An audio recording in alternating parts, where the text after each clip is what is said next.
Takk, Steinn Bögur. Ég get sagt að ég spilaði handbolta og við vorum í bumbubolta eftir að við hættum við stelpunar og svo vorum við farin að sjá það var farið að halla undan fæti þar líka. Slysahættan var orðin aðeins of mikil, þannig að við ákveðum fyrir golf, af því það var eina íþróttin sem við sáum að við gætum spilað þar til við værum orðnar eldgamlar. Og þetta bara eitthvað besta sem við gerst fyrir þennan vinahóp. Við erum, næsta dagskrá átti að vera Gauti Gretarsson sem að senda okkur smá vídeó. Við Hulda ákveðum að við myndum setja þann link inn á Facebook síðu viðburðarins, þannig að allir geta kynnt sér það sem að Gauti hefur að segja þar. Þannig að næstur Janus Guðlusson, íþróttafræðingur, doktor Janus, og hann ætlar að fjalla golfiðkun sem heilsueflingu.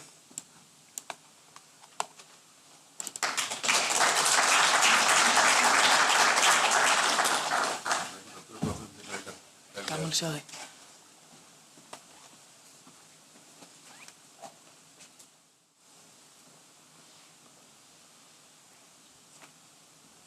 Ágæti ráðherra, Willum, Þór, aðstofamaður ráðherra, Sigurjón, Hulda, forseti GSI, ágætu gestir sem hér eruð og heima sitjið, takk fyrir að bjóða mig. Ég ætla að fjalla í stuttu erindi golfiðkun sem heilsueflingu og fannst ágætt að byrja á kannski að líta á hvað heilsuefling. Því mér langaði að spegla örlítið ávinninginn af heilsueflingu við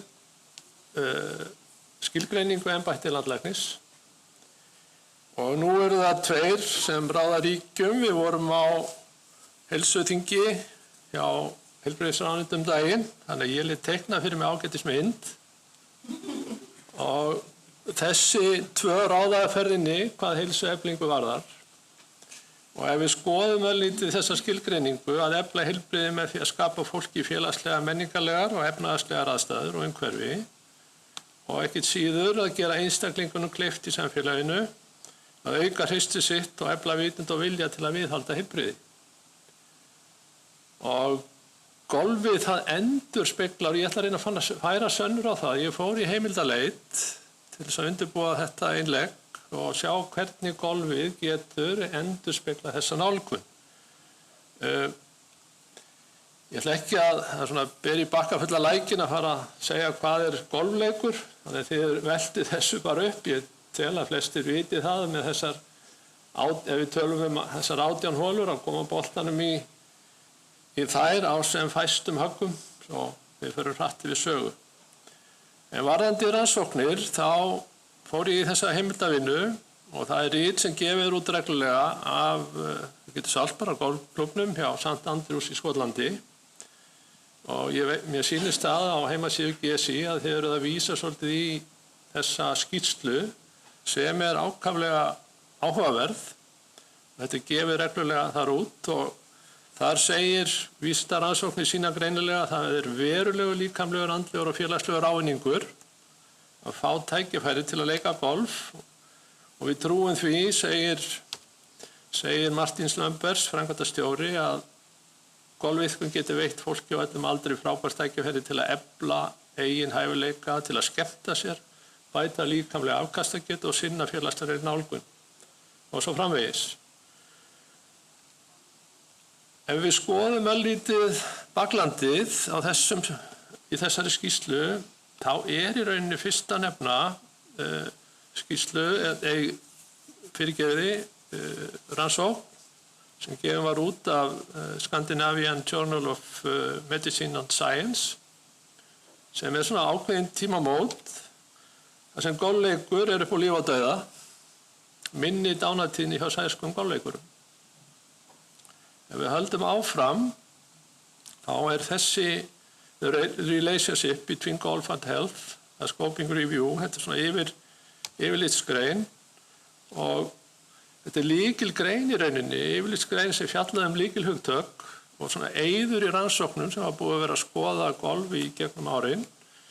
Hún kom út 2016 af British Journal of Sport Medicine og leiðandi tímaritt á siðlæknisfræði. íþróttalæknisfræði og reyndist mikilvæg til að skilja og auka vitund á heilsufarslegum tengingum og ávinningum golfsins og þetta var eitt mesta lesna tímarit á síðan vísinda á þessu ári 2016. Svo eru aðrar hér, einn frá Ástralíu og svo nýleg grein, Golf and Physical Health, yfirlitsgrein frá síðasta ári. Þannig ég að renna í gegnum þetta hér og ætla að setja upp 67 atriði sem helsta ávinning til að samfæra heilbrigðisráðherra, ekkert síður en þá sem að taka ákvörðun fjármagn sem varið akkurat í lýðheilsu. Og við þurfum að eiga rök til þess að færa sönnur á það að þetta sé í lagi. Eins og ég kom að orðum áðan, þá lyfjakylfingar 5 ára lengur. Þetta samkvæmt niðurstöðum vísindamanna í Svíþjóð. Tímamótarannsókn sem leiddi í ljós að 40% minni dánatíðni meðal 300.000 félaga í sænska golfsambandinu. Höldum áfram í atriði 2. Hún tengir svolítið líkamsstarfseminni. Golfiðkun hjálpar til að berjast gegn sjúkdómum. Og sjálfur ég að reka mitt eigið fyrirtæki sem heitir Janus Heilsuefling með eldri aldurshópa. Ég að spegla mig svolítið í sömuleiðis í þessu niðurstöðum. Kemur örlítið betur inn á það á eftir. En golf sem hreyfing, hún getur hjálpað til við að koma í veg fyrir og meðhandla 40 helstu langvinnu sjúkdómana. Þar á meðal sykursýki, hjartaáföll, heilablóðföll, brjósta- og ristilkrabbamein, þunglindi og heilabilun af einhvern toga. Þetta gífurlega mikilvægt fyrir samfélagið. Núna stöndum við á þessum tímamótum að það gríðarlega fjölgun í hópi eldri aldurshópa hérna hjá okkur. Og þetta einhvers staðar á milli 70, 80, 90% af dánatíðni þeirra í Evrópu liggur í heilsu, liggur í langvinnum sjúkdómum. Og Vilhelm nefndi það svo vel áðan að draga úr ég skrifa þetta niður, að draga úr álagi og heilbrigðiskerfið. Og það þýðir að heilbrigðiskerfið verður að hugsa út fyrir sinn ramma og fara að skoða aðra lýðheilsu í landinu sem fyrirbyggjandi meðferð við langvinnum sjúkdómum. Ég veit þetta alls. Aðrar rannsóknir bentu á þætti hjarta- og æðasjúkdóma, heilablóðfalls og kólesteról blóðþrýstingur betur settir hjá hópum sem iðka golf. Höldum áfram. Aðeins hvað þetta var. Ég að spegla þetta svolítið í starfinu hjá okkur. OECD tók út starfið okkar nýlega og gaf út skýrslu, langa og mikla skýrslu á lok síðasta árs og þar komist að þessu. Þátttaki verkefni okkar kemur í veg fyrir 480 tilfellir í langvinna sjúkdóma árið 2050. Þar af 37% hjarta- og æðasjúkdóma. Og þáttakan leiðir af sér gífurlegan fjárhagslegan sparnað fyrir samfélag. Ég sé alveg golfsambandi geta endurspeglað sig í okkur eða við í þeim. Og ég veit að Vilhelm þekkir þessa skýrslu og ég bara skora á hann að halda áfram þessari góðu vegferð sem hann á. Þriðja atriðið tengist einnig hjarta- og æðakerfinu. Golf hófleg hreyfing í meðallagi. Hófleg virkni svo virkni sem fær því til að hreyfa því hratt eða nógu mikið til að brenna 3 til 6 sinnum meiri orku á mínútu en þegar þú situr.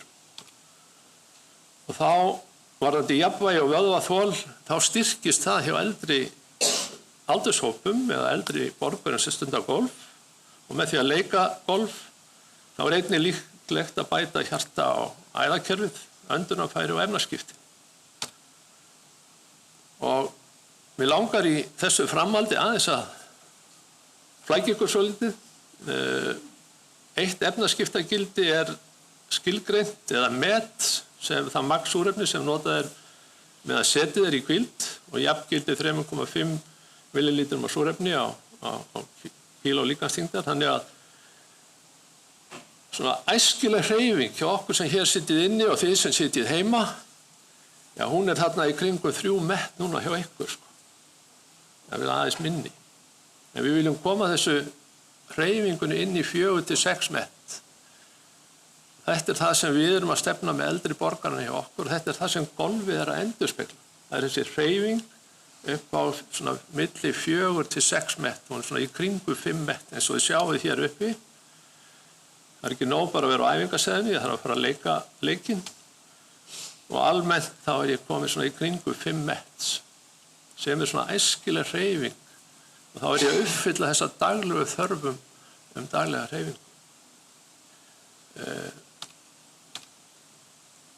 Ef golfiðkun er hún yfir eða undir daglegri hreyfiþörf, þegar við erum að leika 18 hólur, þá erum við að ganga svona í kringum 6,5 til 8 kilometra, jafnvel örlítið meira. Kylfingur brennir 2000 kaloríum meðan á leikstendur og svo hann að ganga 13.000 skref. Það fer eftir hve vel hann hitti boltan á vísu. Og þá skrefatíðnin hún mikið, hún hærri í rauninni en þessi daglega hreyfiþörf sem á milli 30 til 60 mínútur. Þannig við erum að ná þessu þarna inn í gegnum golfleiki. Þetta öllu líkindum hluti af skýringunni á langlífinu. 4. atriði, félagsleg samskipti, fara svolítið hratt yfir sögu. Ég búinn að fá gula spjaldið, dragur hætt á kvíða, þunglindi, vitglöpum og bættri velíðan, sjálfsmynd og sjálfsvirðingu. Og svo skortur á félagslegum samskiptum hægt að takast á við með þátttöku í golfi. Og sýndu þau verið fram á að félagsleg einangrun stæðsti heilsufarslega áhættuþáttur hjá eldrahópi. Þess vegna fórum við á stað á síðasta ári. Ég ætla að bjóða Villu velkomin og forsetann líka. Við vorum með Janus Open nefnilega síðast, bæði á Nesunu og í Hafnarfirði. Og munum taka það upp líka á þessu ári. Og það gekk einstaklega vel. 5. atriði, það að ganga betur en að nota golfbílinn. Við getum farið hratt yfir sögu hér. 7. atriði, ávinningurinn verulega þyngra en áhættan. Þannig að meiðslatíðni einhver í golfi en hún er alveg þess virði að halda áfram að spila sem fylgir þáttöku þar með talin veikindi og hlutfall meiðsla frekar lágt í golfi. Og svo í 7. lagi og það síðasta sem að mörguleiti áhugavert, það að flestir íþróttaviðburðir þeir takmarka áhorfendur við sæti. Þannig að þetta kannski hvatning fyrir golfsambandið að hvetja menn að fara á leikinn, þá náður þessum 6 til 8 kilometrum með að fylgja einstaklingunum eftir þessum 18 hólum sem þeir í. Og leyfa henni Brooke Henderson að eiga lokaorðin. Ég tel það sé mjög mikilvægt fyrir fólk að átta sig á því hversu góð golfiðkunin ekki aðeins fyrir líkamlega heilsu, heldur einnig fyrir andlega og félagslega þætti. Það geta eignast vini á vellinum og tengst fólki öllu mikilvægt. Íþróttin býður upp á svo marga heilsufarslega kosti. Takk fyrir mig.